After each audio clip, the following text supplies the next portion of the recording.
على إبراهيم وعلى آل إبراهيم إنك حميد مجيد. اللهم صل على محمد وعلى آل محمد كما صليت على إبراهيم وعلى آل إبراهيم إنك حميد مجيد.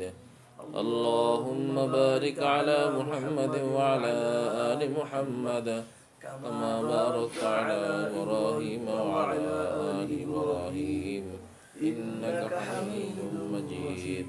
اللهم صل على محمد وعلى آل محمد كما صليت على إبراهيم وعلى آل إبراهيم إنك حميد مجيد. اللهم بارك على محمد وعلى آل محمد كما باركت على إبراهيم وعلى آل إبراهيم إنك حميد مجيد. أعوذ بالله من الشيطان الرجيم. بسم الله الرحمن الرحيم. يا أيها الذين آمنوا توبوا إلى الله توبة نصوحا. صدق الله مولانا. আলহামদুলিল্লাহ, আল্লাহ পাকের দরবারে লাখো কোটি শুকর। আল্লাহ রব্বুল আলামিন এই শীতের মৌসুমে কষ্ট করে ঘুম থেকে উঠে মসজিদে এসে জামাতের সাথে ফজরের নামাজ আদায় করার জন্য কবুল করেছেন, তৌফিক দান করেছেন। এই জন্য আল্লাহ পাকের শুকরিয়া আদায় করে আমরা সকলেই বলি আলহামদুলিল্লাহ।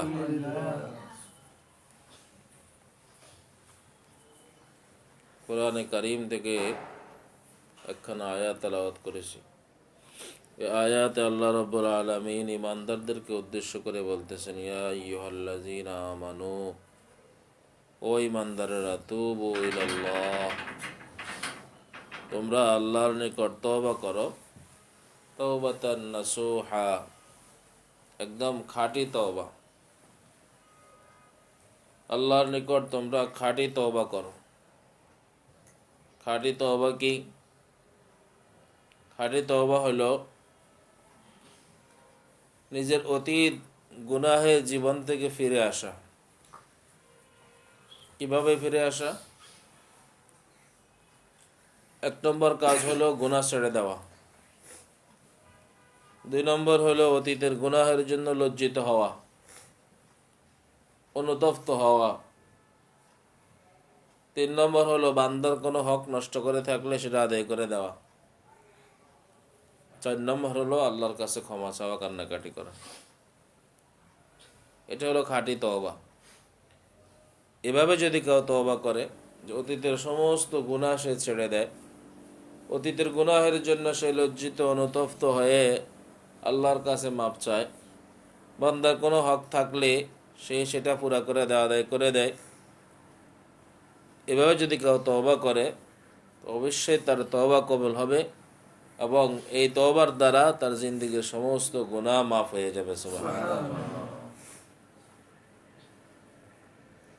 আয়াতের পরবর্তী অংশ আল্লাহ পাক বলেন, আসা রাব্বুকুম আইয়ুকাফিরা আনকুম সাইয়্যাতিকুম ওয়া ইউদখিলাকুম জান্নাতিন তাজরি মিন তাহতিহাল আনহার। যদি কারো তওবা কবুল হয়ে যায় তাহলে আশা করা যায় আল্লাহ পাক তার সমস্ত গুনাহ মাফ করে দিবেন, পাশাপাশি তাকে জান্নাতেও আল্লাহ পাক যাওয়ার সুযোগ দিয়ে দিবেন। সুবহানাল্লাহ।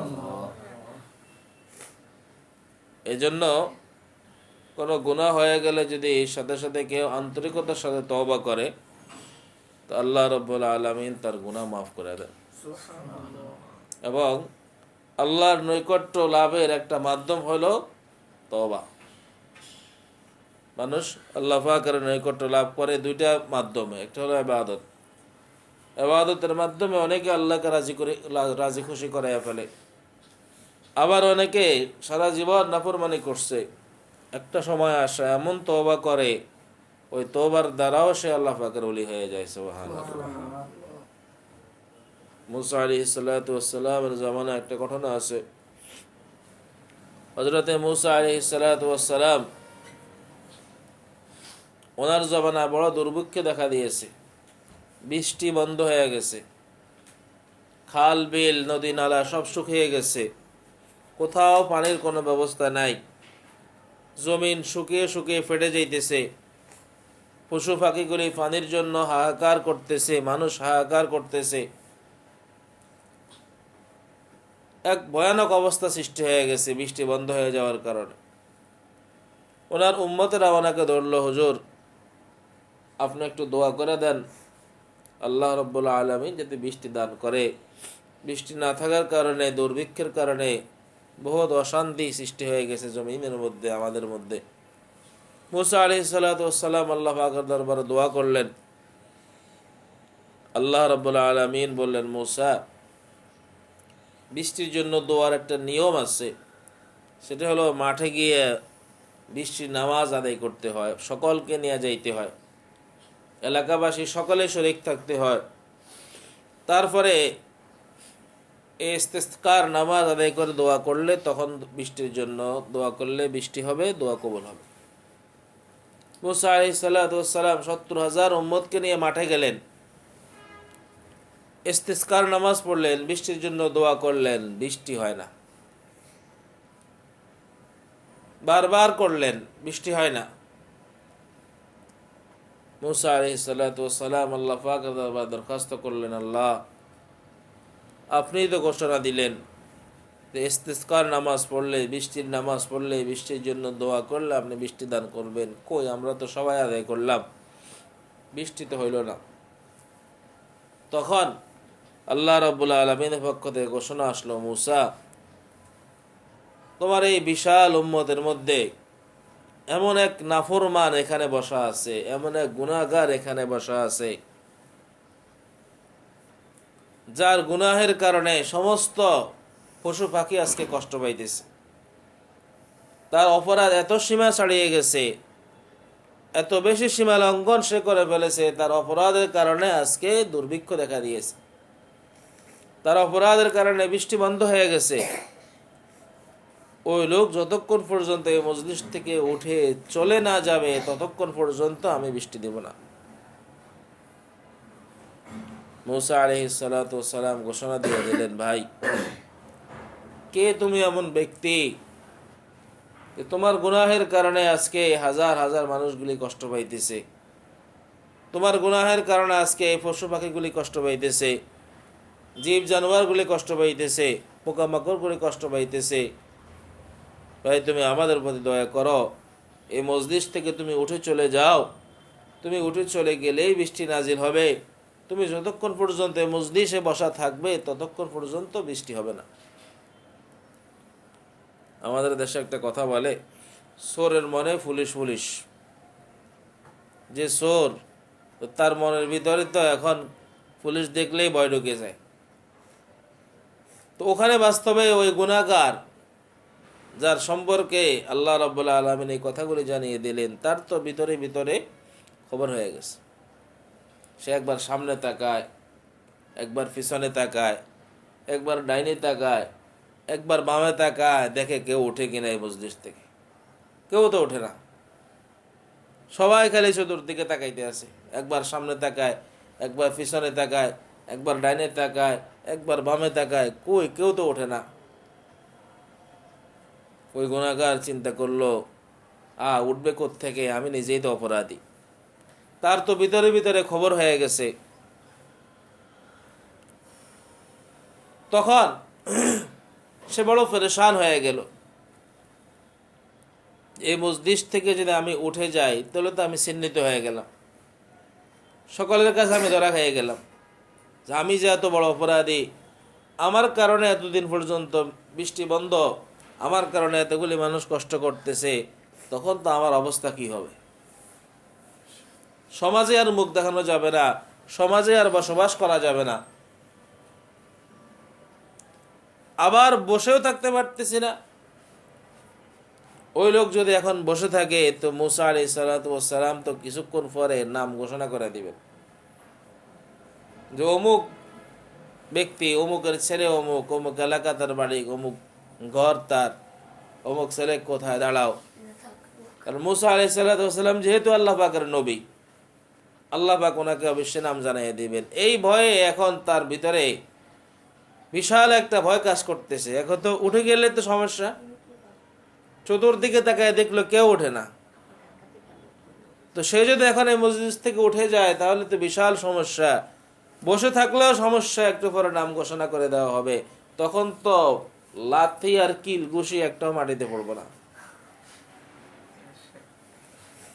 এই লোক এই বিপদের মুহূর্তে আল্লাহ পাকের নিকট আশ্রয় প্রার্থনা করলো। সে ওই মজলিসে বসে আল্লাহ পাকের দরবারে তওবা করতে আরম্ভ করছে। আল্লাহ, তুমি তো জানো আমি অপরাধী, আমিও জানি আমি অপরাধী। এই মজলিস থেকে আমার উঠারও কোনো সুযোগ নাই, এই মজলিসে আমার বসে থাকারও কোনো সুযোগ নাই। আল্লাহ, এই বিপদের মুহূর্তে আমার সাহায্যকারী একমাত্র তুমি ছাড়া আর কেহ নেই। আল্লাহ, আমি নাফরমানি করেছি, গুনাহ করেছি, আমার নাফরমানি আমার গুনাহ সীমা লঙ্ঘন হয়ে গেছে, আমি সীমা ছাড়া অন্যায় করে ফেলেছি। কিন্তু আল্লাহ, আমি তোমার কাছে তওবা করতেছি, ক্ষমা চাইতেছি, মাফ চাইতেছি, তুমি মেহেরবানি করে আমাকে মাফ করে দাও। ওই ব্যক্তি যখন আল্লাহর কাছে মাফ চাওয়া আরম্ভ করলো, তওবা করতে আরম্ভ করলো, দিল থেকে অনুশোচনা আসলো, আমি কি করলাম, আমার জিন্দগি আমি কিভাবে বরবাদ করে দিলাম, আজকে আমার কারণে এতগুলি মাখলুক কষ্ট পাইতেছে। অনুশোচনা, অনুতপ্ত হয়ে, লজ্জিত হয়ে সে যখন তওবা করলো, আল্লাহ রাব্বুল আলামিন দরবারে কান্নাকাটি আরম্ভ করলো, তো তার চোখ দিয়ে গড়িয়ে পানি জমিনে পড়তে দেরি হলো, আসমান থেকে বৃষ্টি নাজিল হইতে দেরি হয় না। সুবহানাল্লাহ। সবাই আশ্চর্য হয়ে গেল, একটা লোকও তো এখান থেকে উঠলো না, তো বৃষ্টি কিভাবে হলো? মুসা আলাইহিস সালাতু ওয়াস সালাম সিজদায় পড়ে গেলেন, আল্লাহ, আপনার রহস্য বোঝা বহুত কঠিন, আপনিই তো ঘোষণা দিলেন ওই গুনাহগার যতক্ষণ পর্যন্ত এখান থেকে উঠে না যাবে, চলে না যাবে, ততক্ষণ পর্যন্ত বৃষ্টি দিবেন না। অথচ এখান থেকে কেউ উঠে নাই, একটা পাখিও এখান দিয়ে উড়ে যায় নাই, বৃষ্টি তো আপনি দিয়ে দিলেন। আল্লাহ রাব্বুল আলামিন তখন বলেন, মুসা, যে লোকটার কারণে, যে নাফরমানের কারণে এতদিন পর্যন্ত বৃষ্টি বন্ধ ছিল, আজকে ওই লোকটার কারণেই, ওই নাফরমানের কারণেই আমি আবার তোমাদেরকে বৃষ্টি দান করলাম। সুবহানাল্লাহ। সে আমার কাছে তওবা করেছে, মাফ চেয়েছে, আমি তার তওবাকে কবুল করে নিয়েছি, তো তার উসিলায় তোমাদেরকে আজকে বৃষ্টি দান করছি। সুবহানাল্লাহ। মুসা আলাইহিস সালাতু ওয়াস সালাম বলেন, আল্লাহ, কে আপনার সেই বান্দা যার উসিলায় আমরা সকলে বৃষ্টি লাভ করলাম, বৃষ্টি পাইলাম? আল্লাহ রাব্বুল আলামিন তখন বলেন, মুসা, এই লোক 40 বছর পর্যন্ত আবার নাফরমানি করছে, 40 বছর পর্যন্ত আমাকে একটা সেজদাও করে নাই, 40 বছর পর্যন্ত সে আমাকে ভুলেছিল, যত অপরাধ, যত অন্যায়, যত গুনাহ আছে সমস্ত অপরাধের সাথে সে জড়িত ছিল, কখনো আমি তার নাম প্রকাশ করি নাই, গোপন রাখছি। আজকে যখন সে তওবা করলো, মাফ সে পবিত্র হয়ে গেল, ভালো হয়ে গেল, এখন বুঝি আমি তার নাম ঘোষণা করে দিই? এটা কখনো হতে পারে না। আল্লাহু আকবার। এই জন্য হাদিস শরীফে আসছে, রাসূল আকরাম সাল্লাল্লাহু আলাইহি ওয়াসাল্লাম ইরশাদ করেন, আত-তাইবু মিনাজ যামমি কামাল লা যামবা লাহু, যে গুনাহ থেকে যদি কেউ তওবা করে, আল্লাহ রাব্বুল আলামিন তাকে এমন ভাবে পাক সাফ করে দেন, পাক পবিত্র করে দেন, এমন ভাবে তার গুনাহসমূহ মাফ করে দেন, কেমন যেন সে জীবনে গুনাহই করে নাই। সুবহানাল্লাহ। গুনাহ থেকে যদি কেউ খাঁটি অন্তরে তওবা করে, তখন আল্লাহ রাব্বুল আলামিন তার গুনাহগুলোকে এমন ভাবে মাফ করে দেন যেন সে কোনো গুনাহই করে নাই। অর্থাৎ তার একটা গুনাহ আর বাকি থাকে না, সম্পূর্ণ সব ধরনের গুনাহ তওবার দ্বারা মাফ হয়ে যায়। সুবহানাল্লাহ। তাই কোরআনে কারীম আল্লাহ পাক বলেন, কুল ইয়া ইবাদিয়াল্লাযীনা আসরাফু আলা আনফুসিহিম লা তাকুনাতু মির রাহমাতিল্লাহ, ও আমার বান্দারা, যারা নিজেদের উপর জুলুম করেছ, যারা নিজেদের উপর জুলুম করেছ, গুনাহ করেছ, অন্যায় করেছ, অপরাধ করেছ, নাফরমানি করেছ, আল্লাহ পাকের সাথে বহু বেয়াদবি গোস্তাকি করেছ, আল্লাহ পাকের বহু হুকুম তোমরা লঙ্ঘন করেছ, তোমরা তওবা করো, ফিরে আসো, আল্লাহর রহমত থেকে তোমরা নৈরাশ হয়ে যাইও না। সুবহানাল্লাহ। যত বড় অপরাধী হোক না কেন, যত বড় গুনাহগার হোক না কেন, কেউ যেন আল্লাহ পাকের রহমত থেকে নৈরাশ হয়ে না যায়। এই জন্য এক বুজুর্গ বলেন, বাজা বাজা বাজা রাচে হস্তি বাজা, আগর কাফেরো বরবত ফুরুস্তি বাজা। যে তুমি যেখানে থাকো, যে অবস্থাতে থাকো, তুমি আবার ফিরে আসো, আবার ফিরে আসো, আবার ফিরে আসো। তুমি যদি মূর্তি পূজক হও, অগ্নি পূজক হও, 70 বছরের কাফেরও হও, তারপরেও তুমি ফিরে আসো। কেন? আল্লাহ রাব্বুল আলামিনের দরবার এমন এক দরবার, ই দরগাহে মা দরগাহে না উম্মিদি নিস্ত, সদবার আগার তওবা শিকাস্তি বাজা। যে এই দরবার, এটা নৈরাশ্যের দরবার নয়। আল্লাহ রাব্বুল আলামিনের দরবার এমন এক দরবার, এখান থেকে কাউকে নৈরাশ করা হয় না, ফিরিয়ে দেওয়া হয় না। তুমি একবার তওবা করছো, দুইবার তওবা করছো, তিনবার করছো, আবার ভঙ্গ করছো, বলতেছে তুমি শতবার তওবা করার পরেও যদি আবার তওবা ভঙ্গ করো, তবুও তুমি নৈরাশ হইও না, আল্লাহ পাক ক্ষমা চাইলে এখনো তোমাকে মাফ করে দিবেন। সুবহানাল্লাহ। কারণ আল্লাহ পাকের রহমত শুধু বাহানা তালাশ করে, কাকে কিভাবে মাফ করে দেওয়া যায়। আল্লাহ পাকের রহমত শুধু বাহানা খুঁজতে থাকে, কোন বান্দাকে কিভাবে মাফ করে দেওয়া যায়, শুধু বাহানা খোঁজে, বাহানা তালাশ করে। হাকিমুল উম্মত মুজাদ্দিদুল মিল্লাত হযরত মাওলানা আশরাফ থানভী রাহমাতুল্লাহ আলাইহি একটি ঘটনা লিখছেন যে এক বুজুর্গ ইন্তেকাল করছে।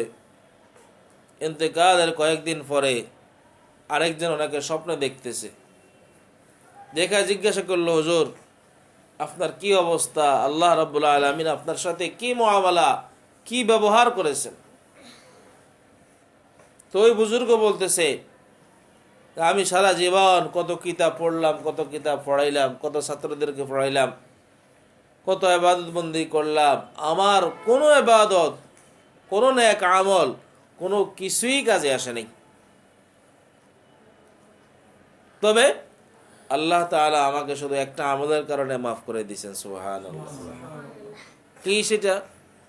যে আমি একদিন কিতাব লিখতেছিলাম, দোয়াত থেকে কালে উঠাইলাম, লিখবো, এমন সময় দেখি একটা মাছি উড়ে এসে আমার কলমের আগার মধ্যে বসছে। বৈশা কলমের কালি শুষে শুষে পান করতেছে। আমি চিন্তা করলাম, এই মাছি, সে তো আল্লাহ পাকের এক মাখলুক, তারও তো পিপাসা আছে, ক্ষুধা আছে। হয়তো এই মাছি অত্যন্ত, তার পিপাসা লেগেছে, অত্যন্ত তৃষ্ণার্ত সে।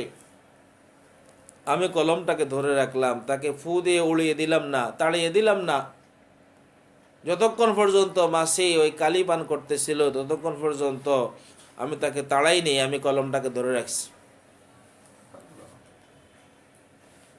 আমার ইন্তেকালের পর আমি দেখলাম আমার ওই আমলটাই শুধু কাজে লাগছে। সুবহানাল্লাহ। আমার এই আমলটা আল্লাহ পাকের কাছে পছন্দ লাগে গেছে, এই আমলটা আল্লাহ পাকের কাছে প্রিয় হয়ে গেছে। এই একটা আমলের উসিলে আল্লাহ পাক আমাকে নাজাত দিয়ে দিয়েছেন। সুবহানাল্লাহ। বুখারী শরীফে হাদিস শরীফে আছে, এক বেশ্যা মহিলা রাস্তা দিয়ে হাঁটতেছে, যাইতেছে, তো দেখলো যে একটা কুকুরের বাচ্চা খুব তৃষ্ণার্ত, খুব পিপাসার্ত হয়ে মাটি চাটতেছে, অবস্থা খুব খারাপ, যে কিছুক্ষণের মধ্যে সে মারা যাবে। ওই বেশ্যা মহিলা তার পায়ের মোজা খোলে, পাশে একটা কূপ ছিল, কূপের মধ্যে মোজাটি চুবাইল। মোজা চুবানোর দ্বারা মোজা পানিতে ভরে গেল। এর পরে ওই ভিজা মোজাটা সে উঠায় নিয়ে আসলো, এনে ওই কুকুরের বাচ্চার মুখে চিবে চিবে চিবে তাকে পানি পান করাইলো। কুকুরের বাচ্চা দিয়ে পানি পান করার পরে সুস্থ হয়ে গেছে। এই বেশ্যা মহিলা, যার জিন্দিগিতে কোনো ইবাদত নাই, কোনো নেক আমল নাই, কোনো কিছুই ছিল না, কিন্তু আল্লাহ রাব্বুল আলামিনের ছোট্ট একটা মাখলুক, নিকৃষ্ট মাখলুক, একটা কুকুরের বাচ্চার উপরে সে দয়া করছে। একটা কুকুরের বাচ্চার উপর তার মায়া হলো, আর তাকে একটু পানি পান করাইলো। এই উসিলা আল্লাহ রাব্বুল আলামিন ওই মহিলাকে জান্নাত দিয়ে দিয়েছেন। সুবহানাল্লাহ। বড় কোনো আমল না, ছোট্ট একটা আমলে আল্লাহ পাকের দরবারে কবুল হয়ে গেছে। ওই এক বাহানায় আল্লাহ রাব্বুল আলামিন তাকে নাজাত দিয়ে দিয়েছে। এই জন্য রহমতে হক বাহানা মিজুয়াত, আল্লাহ রাব্বুল আলামিনের রহমত শুধু বাহানা তালাশ করতে থাকে, বাহানা খুঁজতে থাকে যে কাকে কিভাবে মাফ করে দেওয়া যায়। তার রহমতের দরিয়ায় যদি কোনো একটা বাহানা, একটা খোসা লেগে যায়, বাস হয়তোবা এই উসিলা তার মাফের একটা সুযোগ হয়ে যায়, একটা ব্যবস্থা হয়ে যায়। আমাদের মুরব্বীদের কাছে শুনেছি, আগের যুগের মানুষের জায়গা সম্পত্তি এত বেশি ছিল যে কারো যদি কোনো গরিব মানুষের যদি সম্পত্তি বেশি হইতো তো এটাকে সে বোঝা মনে করত, কিভাবে অন্যকে দিয়ে দেওয়া যায় এই ফিকির করত। তো এক লোক একজনের জমিনের উপরে দিয়ে হাল চাষ করার জন্য নাঙ্গল নিয়ে যাইতেছে। নাঙ্গল নেওয়ার সময় যে কোনো ভাবে নাঙ্গলের একটু খোসা লেগে গেছে, জমিনের মধ্যে একটু মাটি উঠে গেছে। মালিক আয়সা ওই লোককে ধরলো, তোমার নাঙ্গলের খোসা লাগলো কেন, এখানে কেন লাগলো, এখন তোমাকে এই জমিন নিয়ে যাইতে হবে। এই জমিনে কেন তোমার নাঙ্গলের খোসা লাগলো, এখন এই জমিন তোমাকে নিয়ে যাইতে হবে, ফিরি ফিরি, টাকা দিয়ে না। কেন? ওই জমানা যার জমি যত বেশি হইতো ট্যাক্স দেওয়া লাগতো, খাজনা দেওয়া লাগতো। এখন গরিব মানুষ এই জমি দিয়ে, এত জমি দিয়ে সে কি করবো, উল্টায়ের খাজনা দিতে দিতে সমস্যা। এই জন্য যে কোনোভাবে নিজের মালিকানা থেকে সরাইতে পারলেই বাঁচত। তো নাঙ্গলের একটু খোসা লেগে গেছে, তো ওই লোকটাকে বলতো যে তোমার নাঙ্গলের খোসা কেন লাগলো, এখন এই জমিন তোমাকে রেজিস্ট্রি করে আমি দিয়ে দিতেছি, তাড়াতাড়ি নিয়ে যাও, নিতে হবে তোমাকে। তো আল্লাহ রাব্বুল আলামিনও বলেন যে আমার রহমতের দরিয়ায় যদি কোনো বান্দা কোনো নেক আমলের দ্বারা একটু খোসা দিতে পারে, কোন রকম একটা মাফের সুযোগ হয়ে যায়, ব্যবস্থা হয়ে যায়, আমি আল্লাহ তাকে উসিলা মাফ করে দিই। সুবহানাল্লাহ। দেখেন বেশ্যা মহিলা একটু খোসা লাগাই দিয়েছে, শুধু তার জীবনে কোনো নেক আমল ছিল না, বাস আল্লাহ পাকের এক মাখলুকের উপর দয়া করছে, এই উসিলা আল্লাহ রাব্বুল আলামিন তাকে মাফ করে দিয়েছেন। সুবহানাল্লাহ।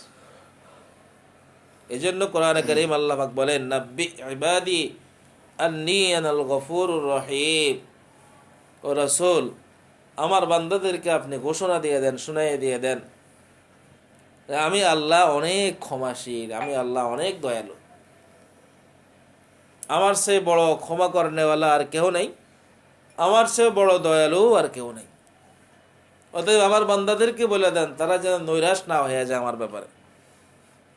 তারা যত অপরাধী করুক না কেন, যত নিকৃষ্ট অবস্থায় থাকুক না কেন, তারা যেন তওবা করে ফিরে আসে, তারা যেন তওবা করে ফিরে আসে। তারা তওবা করে ফিরে আসলেই আমি আল্লাহ তাদেরকে ক্ষমা করে দেব। সুবহানাল্লাহ।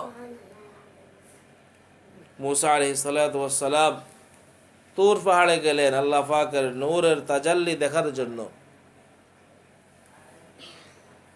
মুসা আলাইহিস সালাতু ওয়াস সালাম দরখাস্ত করলেন, আল্লাহ আমি আপনাকে একটু দেখতে চাই। আল্লাহ রাব্বুল আলামিন বললেন, মুসা আমাকে তো দেখতে পারবে না তুমি।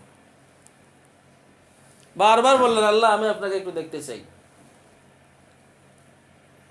মুসা আলাইহিস সালাতু ওয়াস সালাম দরখাস্ত করার পরে আল্লাহ পাক বারবার বললেন, না মুসা দেখা সম্ভব হবে না, আমাকে এই দুনিয়াতে আমাকে দেখতে পাইবে না। আল্লাহ তারপরও আপনি তো ইচ্ছে করলে পারেন।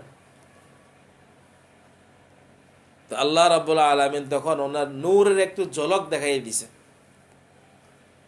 ওনার নূরের একটু ঝলক পড়ছে তুর পাহাড়ের উপরে, সাথে সাথে গোটা তুর পাহাড় ছাই হয়ে গেছে। সুবহানাল্লাহ। মুসা আলাইহিস সালাতু ওয়াস সালাম, কোরআন শরীফে আছে, ফাখাররা মুসা সাইকা, এই সামান্য নূরের একটু ঝলক দেখে মুসা আলাইহিস সালাম বেহুশ হয়ে পড়ে গেছে। জ্ঞান ফিরে আসার পরে বাড়ির দিকে রওনা হয়েছেন। মুসা আলাইহিস সালাতু ওয়াস সালাম ভাবলেন, আমি আল্লাহ পাকের নূরের সামান্য একটু ঝলক দেখার সাথে সাথে আমি বেহুশ হয়ে পড়ে গেলাম। এখন আমার এই চক্ষু যদি কেউ দেখে তো তার না জানে কি অবস্থা হয়ে যায় আবার, কারণ এই চোখ দিয়ে আমি আল্লাহ পাকের নূর দেখে আসছি। এই জন্য দোনো চোখ বাঁধা লইছে কাপড় দিয়া। বাড়িতে গেলে ওনার বিবি বাচ্চারা যদি দেখে, বাড়ির লোকজন যদি দেখে এই চোখ, না জানে তাদের আবার কোনো সমস্যা হয়, এই ভয়ে দোনো চোখ বাঁধতে এখন বাড়ির দিকে যাইতেছে। বাড়িতে যাওয়ার পরে ওনার বিবি হজরতে সফুরা তিনি দেখলেন, জিজ্ঞাসা করলেন, আপনার চক্ষু বন্ধ কেন, চোখ বান্ধা কেন? বলতেছে, সফুরা, আমি আল্লাহ রাব্বুল আলামিনের নূরের সামান্য একটু ঝলক দেখার সাথে সাথে আমি পুরা বেহুশ হয়ে পড়ে গেছি। এজন্য ভাবলাম আমার সেই আল্লাহ পাকের নূরওয়ালা দুই চোখ কেউ দেখলে যে না জানে আবার তার কোনো সমস্যা হয়ে যায়। এটা শোনার পরে হযরত সফুরা রাদিয়াল্লাহু তাআলা বললেন, আমি আপনার এই চোখ দেখব, আপনি চোখ খুলতে হবে। মুসা আলাইহিস সালাতু ওয়াস সালাম বললেন, না, চোখ খোলা যাবে না, চোখ খুললে যদি আবার কোনো সমস্যা হয়ে যায়, চোখ খোলা যাবে না। হযরত সফুরা বললেন, না, আপনি চোখ খোলেন, আমি আপনার দেখবো, চোখ দেখবো। আল্লাহ পাকের যেই নূরের তাজাল্লি আপনি দেখে আসছেন যে চোখে, আমি সফুরা সেই চোখ দেখবো না, এটা হতেই পারে না।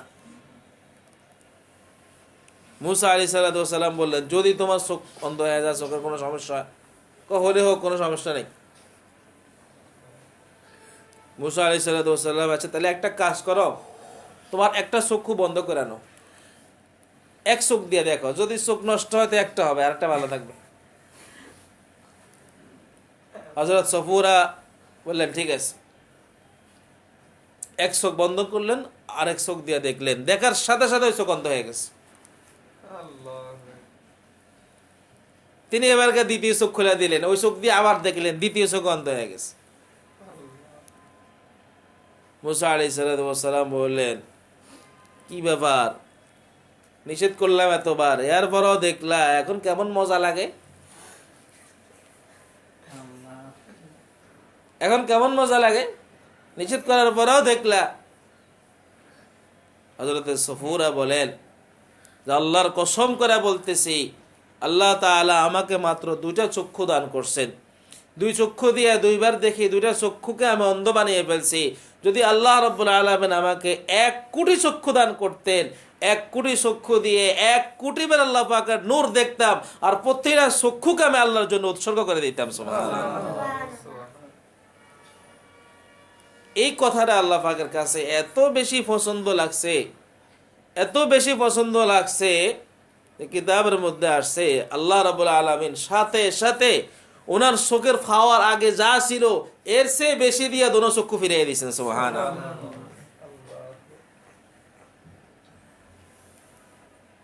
তো আল্লাহ রাব্বুল আলামিনের কাছে কার কোন কথা, কোন কাজটা গ্রহণযোগ্য হয়ে যায়, প্রিয় হয়ে যায়, এটা বলা মুশকিল। শুধু আল্লাহ পাকের রহমত শুধু বাহানা তালাশ করতে থাকে, যে কোনো এক বাহানায় বান্দাকে মাফ করে দেওয়া যায় কিনা। হযরত বেলাল রাদিয়াল্লাহু তাআলা আনহু ইসলাম গ্রহণ করার অপরাধে অনেক নির্যাতন করা হলো ওনাকে। মরুভূমি আমরা অনেকে দেখি নাই, যারা সৌদি আরব গেছে তারা জানে মরুভূমি কি জিনিস,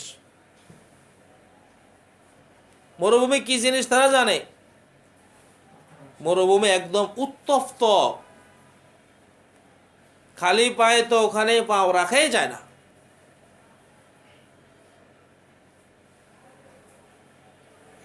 এত গরম হয়ে থাকে মরুভূমি, এরপরে হলো সব পাথর। হযরত বেলালকে গায়ের সমস্ত কাপড় চোপড় খুলে ওই মরুভূমির উত্তপ্ত বালুর মধ্যে চিৎ করে শোয়া রাখা হইত। এর উপরে আবার গরম টাটকা পাথর এনে বুকের উপরে চাপ দেওয়া হইত। তারপরে আবার কি করত, ওই উত্তপ্ত বালুকা রাশির উপরে ওনাকে টেনে হেসড়ে নেওয়া হইতো। এত কষ্ট দেওয়ার পরও তিনি মুখে শুধু বলতেন আহাদ আহাদ আহাদ আহাদ, আল্লাহ এক আল্লাহ এক আল্লাহ এক। তোমরা যতই আমার উপর অত্যাচার করো না কেন, আমি তোমাদের খোদাতে বিশ্বাসী না, আমি এক আল্লাহতে বিশ্বাসী। সুবহানাল্লাহ। ওনার এই আহাদ আহাদ আহাদ বলাটা শেষ পর্যন্ত আল্লাহর কাছে এত প্রিয় লেগেছে যে আমার বেলাল এত কষ্ট এত নির্যাতন সহ্য করার পরেও তার মুখে একটাই কথা, আহাদ আহাদ আহাদ। এরপরে আল্লাহ পাক ওনার মুক্তির ব্যবস্থা করলেন হযরত আবু বকর সিদ্দিক রাদিয়াল্লাহু তাআলা আনহুর মাধ্যমে। আবু বকর সিদ্দিক ওনাকে খরিদ করলেন, ক্রয় করলেন, গোলাম ছিলেন তো, এরপরে ক্রয় করে তিনি আজাদ করে দিলেন। সুবহানাল্লাহ। ওই বেলালকে আল্লাহ পাক কি পরিমাণ মর্যাদা দান করলেন যে রাসূল যতদিন ছিলেন রাসূলের মসজিদের মুয়াজ্জিন বিলালই ছিলেন। সুবহানাল্লাহ। বিলালের আজান শোনার জন্য স্বয়ং আল্লাহ রাব্বুল আলামিন ফেরেশতাদেরকে বলতেন, এখন আমার বিলাল আজান দিবে, তোমরা অন্য সমস্ত কাজ বাদ দিয়ে বিলালের আজান শুনতে থাকো। সুবহানাল্লাহ। মসজিদে নববীতে একদিন ফজরের আজান দেওয়া হলো। সবাই পরামর্শ করলো বিলাল এখন কয়েকদিন স্থগিত থাকুক, বিলালের চেয়ে সুন্দর আজান দিতে পারে এরকম একজন সাহাবী নাম সবাই প্রস্তাব করলো যে ওনাকে দিয়ে আজান দেওয়া হোক। রাসূল সাল্লাল্লাহু আলাইহি সাল্লাম প্রস্তাব গ্রহণ করলেন। আরেকজন মুয়াজ্জিন নিয়োগ দেওয়া হইল। তিনি সর্বপ্রথম ফজরের আজান থেকে শুরু করলেন। ফজরে আজান দিলেন। মাশাআল্লাহ, অন্য দিনের চেয়ে মুসল্লি আজকে বেশি হইল, কারণ অনেক সুন্দর সুরে অনেক সুন্দর কণ্ঠে আজান দেওয়া হয়েছে। সবাই আজকে মসজিদে উপস্থিত, লোকজন আজকে বেশি। আজকে তো খুব সুন্দর আজান হয়েছে। একটু পরে জিবরাইল আলাইহিস সালাতু ওয়াস সালাম আসলেন, ইয়া রাসূলুল্লাহ, আপনার মসজিদে কেন আজকে আজান হয় নাই? আল্লাহ জানতে চাইছেন আপনার মসজিদে আজকে আজান হয় নাই কেন? রাসূলুল্লাহ সাল্লাল্লাহু আলাইহি সাল্লাম বলেন, আমার মসজিদে আজকে আজান হয়েছে, আজকে আজান সুন্দর হয়েছে, লোকজন বেশি আসছে। হযরত জিবরাইল আলাইহিস সালাতু ওয়াস সালাম বললেন, ইয়া রাসূলুল্লাহ, বিলাল যখন আজান দেয় তো সে আজান আরশে আজিম পর্যন্ত পৌঁছে যায়। সুবহানাল্লাহ। আজকের সে আজান আসমান পর্যন্ত পৌঁছে নেই।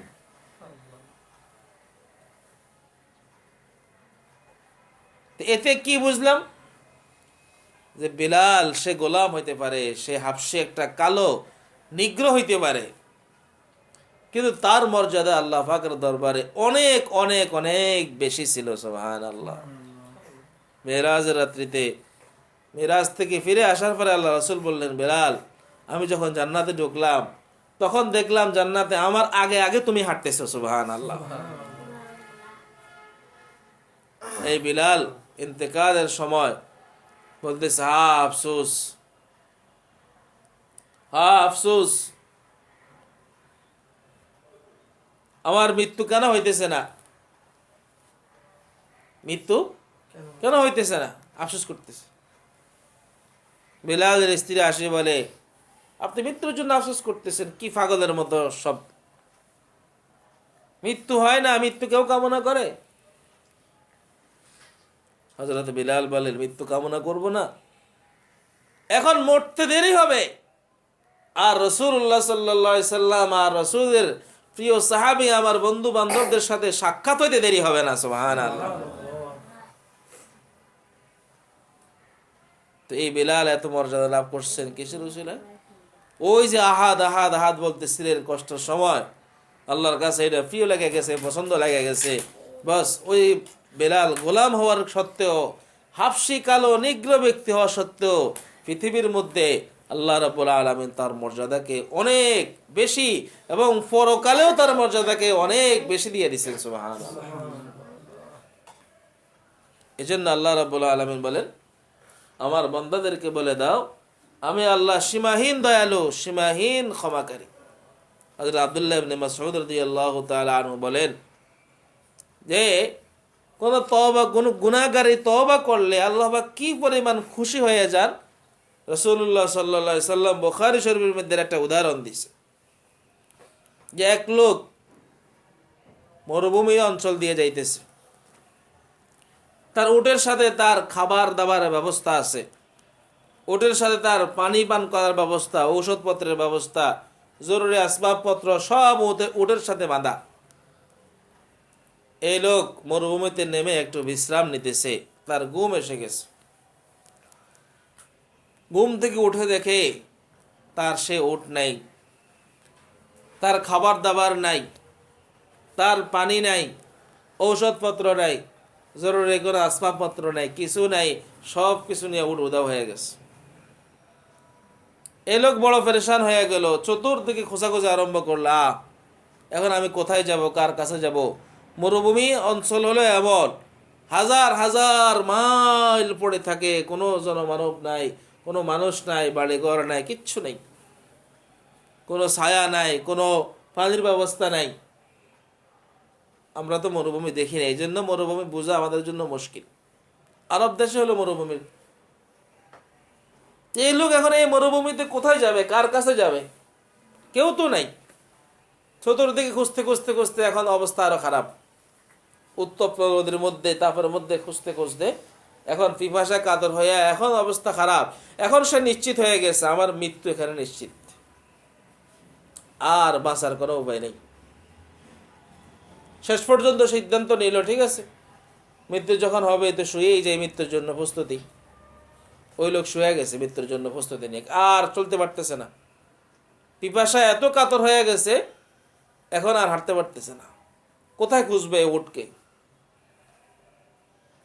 তো শেষ পর্যন্ত মৃত্যুর প্রস্তুতি নিয়ে সে শুয়ে গেছে, ঘুম এসে গেছে। আবার হঠাৎ ঘুম থেকে তার চোখ খুলে গেল, চোখ খুলে দেখে তার উট তার সামনে উপস্থিত। সুবহানাল্লাহ। তার খাবারও ঠিক আছে, পানিও আছে, ঔষধপত্র আছে, জরুরি আসবাবপত্র সব আছে। আল্লাহ রসুল বলেন এই যে লোকটা এত পেরেশানগ্রস্ত ছিল, এখন তার উট পাওয়ার পরে সে যে পরিমাণ খুশি হয়, কোন গুনাহগার বান্দা তওবা করলে আল্লাহ এর চেয়ে বেশি খুশি হয়ে যান। সুবহানাল্লাহ। কোন গুনাহগার বান্দা যদি তওবা করে তখন আল্লাহ রাব্বুল আলামিন এর চেয়ে বেশি খুশি হয়ে যান। এই জন্য হাদিস শরীফে আসছে আল্লাহ রাব্বুল আলামিন 100টি রহমত সৃষ্টি করছেন, এর মধ্যে থেকে গোটা পৃথিবীর সমস্ত মাখলুককে একটা রহমত দান করছেন। সুবহানাল্লাহ। 99টা রহমত আল্লাহ পাক কাছে রেখে দিয়েছেন। এই 99টা রহমত দিয়ে আল্লাহ পাক তার বান্দাদের প্রতি দয়া করবেন। এই জন্য আল্লাহ পাক কি পরিমাণ দয়ালু, আল্লাহ পাকের শান কত বড়, এবং আল্লাহ পাক কি পরিমাণ ক্ষমা করনেওয়ালা, এটা বলা মুশকিল, এটা বোঝা মুশকিল, কল্পনা করা, অনুভব করাও মুশকিল, সম্ভব না। আল্লাহু আকবার। মুসা আলাইহিস সালাতু ওয়াস সালামের জামানায় এক লোক এত বেশি নাফরমানি, এত বেশি গুনাহে লিপ্ত হয়ে গেছে, শেষ পর্যন্ত সমাজের লোক, এলাকার লোক অতিষ্ঠ হয়ে তাকে দেশ থেকে বাহির করে দিছে, সমাজ থেকে বাহির করে দিছে, এলাকার থেকে বাহির করে দিছে। এলাকার কেউ তাকে জায়গা দিতেছে না। ওই লোক জঙ্গলে গিয়ে আশ্রয় নিয়েছে। ওখানে এখন না আছে খাওয়া, না আছে পান করা ব্যবস্থা, না আছে ঔষধপত্র, কিছুই নাই। আস্তে আস্তে ধুকে ধুকে সে মরতেছে। মৃত্যুর আগ মুহূর্তে সে আল্লাহ পাকের কাছে আশ্রয় চাইতেছে, আল্লাহ আমাকে ক্ষমা করে দেওয়ার দ্বারা যদি আপনার রাজত্বের মধ্যে কোনো কম হইতো, আমি কখনো আপনার নিকট ক্ষমা চাইতাম না। আর আমাকে ক্ষমা না করলে যদি আপনার রাজত্বের মধ্যে কিছু বাড়তো, আপনার কিছু লাভ হইতো, তাহলে আমি ক্ষমা চাইতাম না। আল্লাহ আমি এতটুকু জানি, আমাকে ক্ষমা করে দিলে আপনার কোনো লাভও নাই, আপনার কোনো লসও নাই। আমি এই বিপদের মুহূর্তে আমার সমস্ত আত্মীয় স্বজন, এলাকাবাসী আমাকে এলাকার থেকে, সমাজ থেকে বাহির করে দিয়েছে, সবাই তাড়িয়ে দিছে। আল্লাহ, আমি আপনার কাছে ক্ষমা চাই, আপনি আমাকে তাড়িয়ে দিয়েন না। আল্লাহ, দুনিয়ার সমস্ত মানুষ আমাকে তাড়িয়ে দিছে, দুনিয়ার সমস্ত মানুষ আমাকে নিকৃষ্ট বলে ফিরিয়ে দিছে। আল্লাহ, আমি নিকৃষ্ট হওয়ার পরেও আমি তো আপনার বান্দা, আমি হাজার নিকৃষ্ট হওয়ার পরেও আমি আপনার বান্দা। দুনিয়ার মানুষ মানুষকে ফিরিয়ে দিতে পারে, আপনি তো ফিরিয়ে দিতে পারেন না। আল্লাহ, আমি আপনার নিকট আশ্রয় চাই, এই বিপদের মুহূর্তে আপনি আমাকে ফিরিয়ে দিয়েন না, আপনি আমাকে ফিরিয়ে দিয়েন না। দুনিয়ার মানুষের মতো আচরণ আপনিও করিয়েন না। আমার আর কোনো আশ্রয় নাই, একমাত্র আশ্রয়স্থল, একমাত্র ভরসা আপনি। আল্লাহ, আমি আপনার কাছে ক্ষমা চাই, আপনি আমাকে মাফ করে দেন। ওই লোকের তওবা আল্লাহ পাকের দরবারে কবুল হয়ে গেল। কিছুক্ষণ পর তার ইন্তেকাল হয়ে গেল। আল্লাহ রাব্বুল আলামিন ওই জামানার নবী হযরত মূসা আলাইহিস সালাতু ওয়াস সালামকে বললেন, মূসা, আমার এক ওলি অমুক জঙ্গলে মরে পড়ে আছে, তুমি তার দাফন কাফনের ব্যবস্থা করো এবং এলাকার মধ্যে ঘোষণা দিয়ে দাও, আজকে যারা তার জানাজায় শরীক হবে, অমুক বুজুর্গের জানাজায় শরীক হবে, তাদের সমস্ত গুনাহ মাফ হয়ে যাবে। সুবহানাল্লাহ। মূসা আলাইহিস সালাতু ওয়াস সালাম ঘোষণা দিয়ে দিলেন, তার কাফন দাফনের ব্যবস্থা করলেন। লোকজন দলে দলে আসতেছে আর দেখতেছে, দেখে সবাই হতবাক, গায়ে হায়, এ তো সে চোর, এই লোকটা তো সেই চোর যাকে আমরা সমাজ থেকে বাইর করে দিয়েছি, এলাকার থেকে বাইর করে দিলাম। এই লোক আবার বুজুর্গ হয় কেমনে? আল্লাহর নবী মূসা কি ঘোষণা দিল এটা?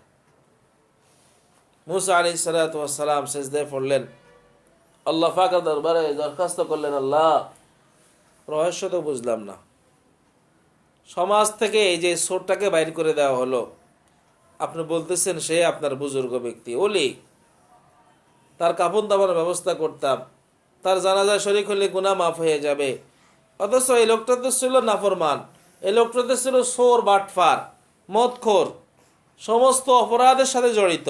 এমন কোনো অপরাধ ছিল না যা সে করে নাই।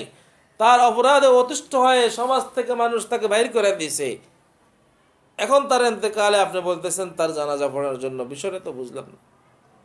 আল্লাহ রাব্বুল আলামিন বলেন, মূসা, তারা যে কথা বলতেছে এটাও ঠিক আছে, আমি যা বলতেছি এটাও ঠিক আছে।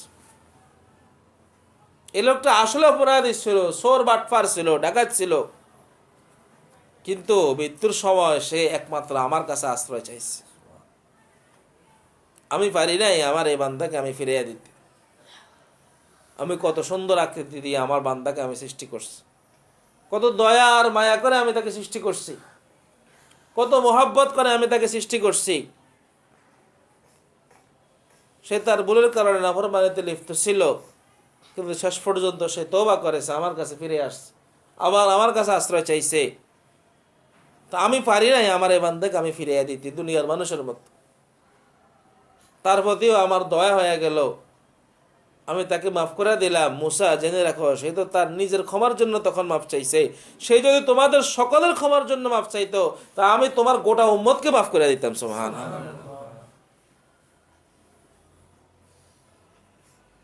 যাই হোক, সব কথার মূল কথা হলো আল্লাহর কাছে তওবা করা, মাফ চাওয়া, ক্ষমা চাওয়া। ক্ষমা চাইলে আল্লাহ পাক খুশি হন। বেশি বেশি ইস্তেগফার করা, সারাদিন মাফ চাইতে থাকা। আল্লাহ রাসূলের জীবনে একটা মাত্র গুনাহও ছিল না যার আগে পরের সমস্ত গুনাহ মাফ, একটা সগীরা গুনাহ পর্যন্ত যার ছিল না। তিনি বলেন, তোমরা বেশি বেশি ইস্তেগফার করো। আরে আমি আল্লাহর নবী হয়েও দৈনিক কমপক্ষে 100 বার ইস্তেগফার করি, দৈনিক কমপক্ষে 100 বার মাফ চাই আমি আল্লাহর কাছে। আর আমাদের গুনাহের তো কোনো শেষ নাই। এজন্য আমরা আল্লাহর কাছে সবসময় মাফ চাইতে থাকবো, ক্ষমা চাইতেই থাকবো। গুনাহ আমরা করার চেষ্টাই করব না, গুনাহ থেকে বেঁচে থাকার জন্য আপ্রাণ চেষ্টা করব।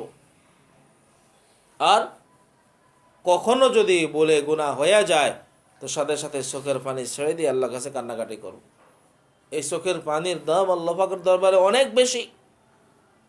আল্লামা মাহমুদ আলুস বাগদাদি রহমতুল্লাহ আলাইহি তাফসীরে কিতাবের মধ্যে লেখেন, লানিনুল মুসলিমিন আহাব্বু ইলাইয়া মিন জাজারিল মুসাব্বিহিন। সারা পৃথিবীর সমস্ত মানুষ যদি একসাথে তাসবিহ পাঠ করতে থাকে, সুবহানাল্লাহ সুবহানাল্লাহ পড়তে থাকে, তো এই তাসবিহর আওয়াজটা আল্লাহ পাকের দরবারে তো অনেক প্রিয় হবে। বলতেছে ওই সময় যদি কোনো গুনাহগার বান্দা গঙ্গায় গঙ্গায় কান্না করতে থাকে, তো তার কান্নার গঙ্গালির আওয়াজটা সারা পৃথিবীর সমস্ত নেককার মানুষের তাসবিহর আওয়াজের চেয়ে আল্লাহর কাছে আরো বেশি ভালো লাগে। সুবহানাল্লাহ। গুনাহগারের কান্নার গঙ্গালির আওয়াজটা সারা পৃথিবীর সমস্ত মানুষের তাসবিহর আওয়াজ থেকে, সুবহানাল্লাহর আওয়াজ থেকে ওই কান্নার গঙ্গানিটা আল্লাহর কাছে বেশি ভালো লাগে। এজন্য হাদিস শরীফে আসছে, মা মিন আবদিন মুমিনিন ইয়াখরুজু মিন আইনাইহি দুমুউন ওয়া ইন কানা মিসলা রাসি যুবাবি মিন খাশিয়াতিল্লাহ ইল্লা হারামাহুল্লাহু আলান নার। যে আল্লাহর ভয়ে যদি কোনো বান্দার, কোনো গুনাহগার মানুষের চোখ দিয়ে এক ফোঁটা পানি গড়িয়ে পড়ে, যদিও ওই পানির ফোঁটা একটা মাছির মাথার সমপরিমাণ হয়, ছোট্ট এক ফোঁটা পানি, আল্লাহর ভয়ে যদি কারো চোখ দিয়ে বাহির হয়ে আসে, তো আল্লাহ রাব্বুল আলামিন তার উপর জাহান্নামের আগুনকে হারাম করে দেন। সুবহানাল্লাহ। এজন্য গুনাহ হয়ে গেলে আল্লাহর কাছে তওবা করা, গুনাহ না হইলেও আল্লাহ পাকের কাছে তওবা করতে থাকা, মাফ চাইতে থাকা, এটা আল্লাহ পাক পছন্দ করে। আল্লাহ রাব্বুল আলামিন আমাদের সকলকে বুঝার, আমল করার, গুনাহ মুক্ত জিন্দেগি যাপন করার তৌফিক দান করুন। আমিন। দুরূদ শরীফ পড়ে আল্লাহুম্মা সাল্লি আলা মুহাম্মাদ ওয়া আলা আলি মুহাম্মাদ কামা সাল্লাইতা আলা ইব্রাহিম ওয়া আলা আলি ইব্রাহিম ইন্নাকা হামিদুম মাজিদ। আল্লাহুম্মা বারিক আলা মুহাম্মাদ ওয়া আলা আলি মুহাম্মাদ কামা বারাকতা আলা ইব্রাহিম ওয়া আলা আলি ইব্রাহিম ইন্নাকা হামিদুম মাজিদ। أستغفر الله الذي لا إله إلا هو الحي القيوم وأتوب إليه. أستغفر الله الذي لا إله إلا هو الحي القيوم وأتوب إليه. أستغفر الله الذي لا إله إلا هو الحي القيوم وأتوب إليه. لا حول ولا قوة إلا بالله العلي العظيم. الحمد لله رب العالمين والصلاة والسلام على أشرف الأنبياء والمرسلين وعلى آله وصحبه أجمعين. ربنا ظلمنا أنفسنا وإن لم تغفر لنا وترحمنا لنكونن من الخاسرين. ربنا آتنا في الدنيا حسنة وفي الآخرة حسنة وقنا عذاب النار. رب ارحمهما كما ربياني صغيرا. ربنا لا تزغ قلوبنا بعد إذ هديتنا وهب لنا من لدنك رحمة إنك أنت الوهاب. يا حي يا قيوم برحمتك نستغيث. يا حي يا قيوم برحمتك نستغيث. يا حي يا قيوم برحمتك نستغيث. أصلح لنا شأننا كله. أصلح لنا شأننا كله ولا تكلنا إلى أنفسنا طرفة عين. وإلهكم إله واحد لا إله إلا هو الرحمن الرحيم. ألف لام ميم. الله لا إله إلا هو الحي القيوم. اللهم إني أسألك بأني أشهد أنت الله لا إله إلا أنت الأحد الصمد الذي لم يلد ولم يولد ولم يكن له كفوا أحد. আয় আল্লাহ, ফজরের নামাজের পরে দিনে কিছু কথাবার্তা বলার পরে আল্লাহ আপনার শাহী দরবারে রহমতের আশা নিয়ে দোকানে হাত তুলেছি। আয় আল্লাহ, আমরা জীবনে অনেক গুনাহ করেছি, অনেক নাফরমানি করেছি, বেয়াদবি গুস্তাখি করেছি। আয় আল্লাহ আমাদের গুনাহের কোনো শেষ নাই, অপরাধের কোনো শেষ নাই আল্লাহ। আল্লাহ তওবা করি আবার তওবা ভঙ্গ করে ফেলি আল্লাহ। আয় আল্লাহ আমাদের চতুর্দিকে গুনাহ আর গুনাহ। আয় আল্লাহ সামনে তাকাইলে গুনাহ, পিছনে তাকাইলে গুনাহ, ডানে তাকাইলে গুনাহ, বামে তাকাইলে গুনাহ। আয় আল্লাহ গুনাহের জিন্দেগিতে আমরা বসবাস করি আল্লাহ। এর মধ্যে তওবা করলেও আবার তওবা ভঙ্গ করে ফেলি বারবার আল্লাহ। আল্লাহ অপরাধের কোনো শেষ নাই আমাদের আল্লাহ। আল্লাহ আপনি ক্ষমাশীল, আপনি দয়ালু, আপনি মেহেরবান। আপনার রহমতের কোনো সীমা নাই আল্লাহ।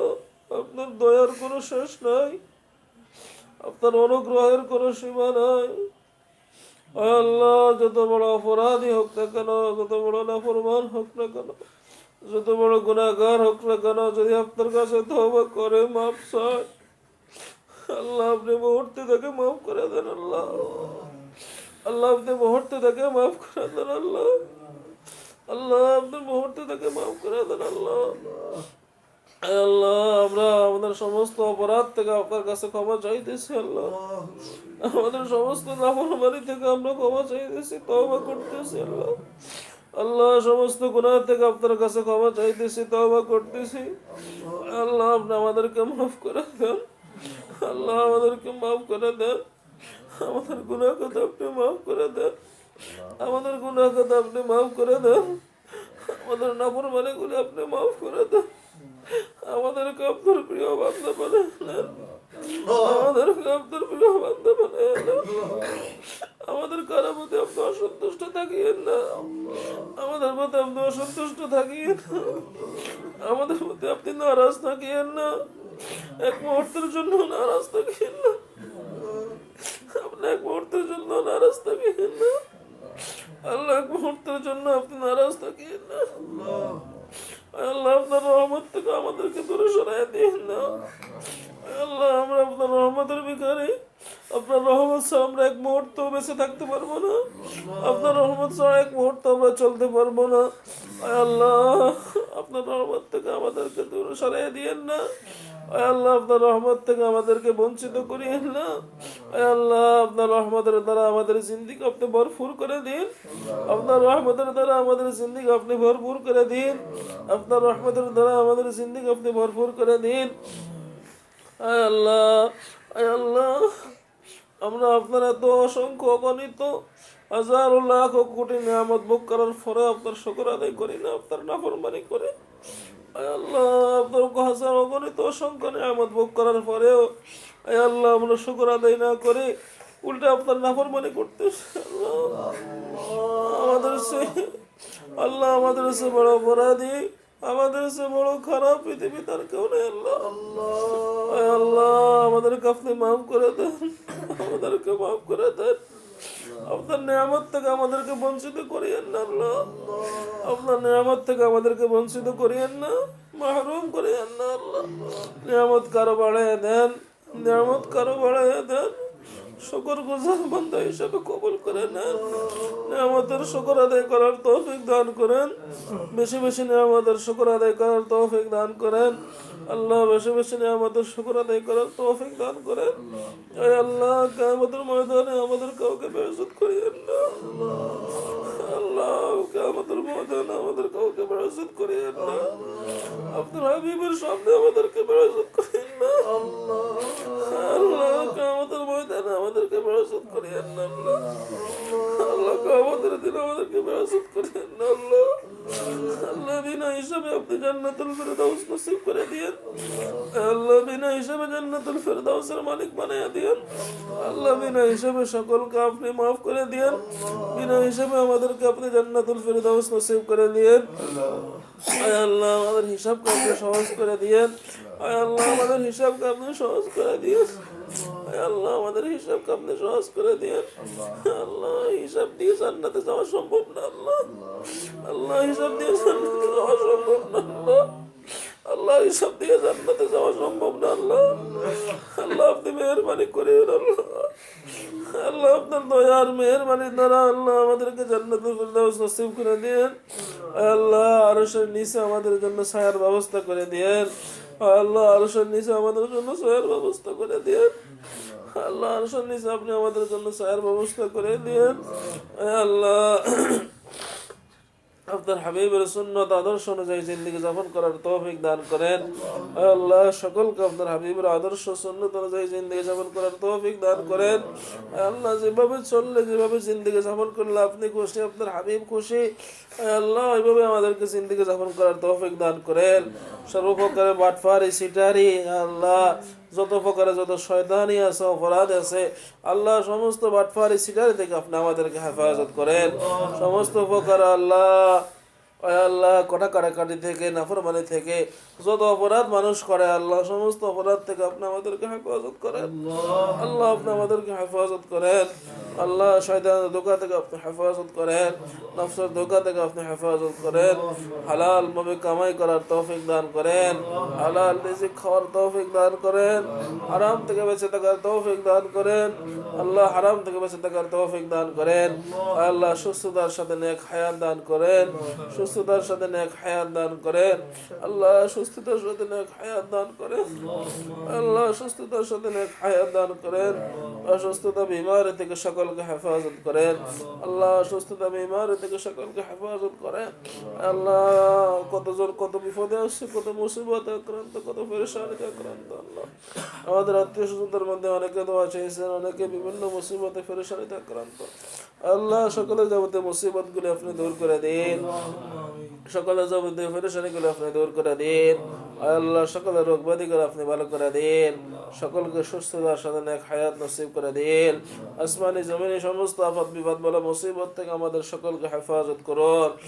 আল্লাহ যারা ঋণগ্রস্ত ঋণগুলি পরিশোধের ইন্তজাম করে দিন, যারা বিপদগ্রস্ত তাদের বিপদ আপদ গুলি আপনি দূর করে দিন, যারা পেরেশানগ্রস্ত তাদের পেরেশানি গুলি আপনি দূর করে দিন, যারা অভাবগ্রস্ত তাদের অভাব অনটন গুলি আপনি দূর করে দিন। আল্লাহ যারা রোগগ্রস্ত আল্লাহ তাদের রোগ ব্যাধি গুলো আপনি দূর করে দিন। আল্লাহ যে যে ধরনের রোগে আক্রান্ত, বিপদে আক্রান্ত, পেরেশানি আক্রান্ত, মুসিবতে আক্রান্ত, আল্লাহ সকলে যাবতীয় মুসিবত পেরেশানি রোগ ব্যাধি গুলো আপনি দূর করে দিন। আমাদের সকলের জান মাল ইজ্জত আবরুর আপনি হেফাজত করুন। দুনিয়া আখিরাত উভয় জাহানে ইজ্জত ও আফিয়াতের সাথে জিন্দেগি নসিব করে দিন। দুনিয়া আখিরাত উভয় জাহানে আল্লাহ আপনি আমাদের সকলকে কামিয়াবি নসিব করে দিন।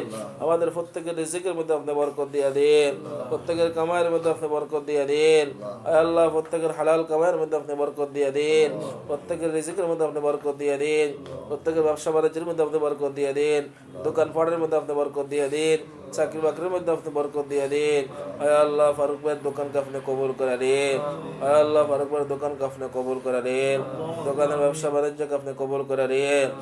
আল্লাহ কাস্টমারের ব্যবস্থা করে দিন, দোকানের মধ্যে আপনি খায়র বরকত নসিব করে দিন।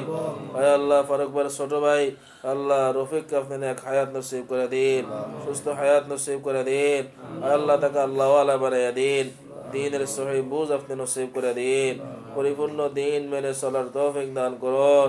আল্লাহ এখানে যারা কোরআন পড়তে আসে, কোরআন শিখতে আসে, আল্লাহ সকলকে আপনি কোরআন শেখার মতো তৌফিক দিয়ে দিন, সকলকে আপনি নেককার বানিয়ে দিন, সকলকে আপনার ওলি বানিয়ে দিন, সকলকে আপনার প্রিয় বান্দা হিসাবে আপনি কবুল করে নিন। আল্লাহ সকলকে আপনার প্রিয় বান্দা হিসাবে আপনি কবুল করে নিন। দো জাহানে আল্লাহ তাদেরকে কামিয়াবি নসিব করে দিন, উভয় জাহানে তাদেরকে কামিয়াবি নসিব করে দিন, তাদের জিন্দেগিতে বেশুমার খায়র বরকত নসিব করে দিন, তাদের জিন্দেগিতে বেশুমার খায়র বরকত নসিব করে দিন, আমাদের সকলের জিন্দেগিতে বেশুমার খায়র বরকত নসিব করে দিন। আল্লাহ আপনার হাবিব সাল্লাল্লাহু আলাইহি ওয়াসাল্লাম তুফাইলে আমাদের প্রত্যেকের দোয়া মুনাজাত করে আপনি কবুল আর মঞ্জুর করে নিন। সাল্লাল্লাহু তাআলা আলা খায়রি খালকিহি মুহাম্মাদিন ওয়া আলিহি ওয়া আসহাবিহি আজমাইন। সুবহানা রাব্বিকা রাব্বিল ইজ্জাতি আম্মা ইয়াসিফুন ওয়া সালামুন আলাল মুরসালিন। আলহামদুলিল্লাহি রাব্বিল আলামিন।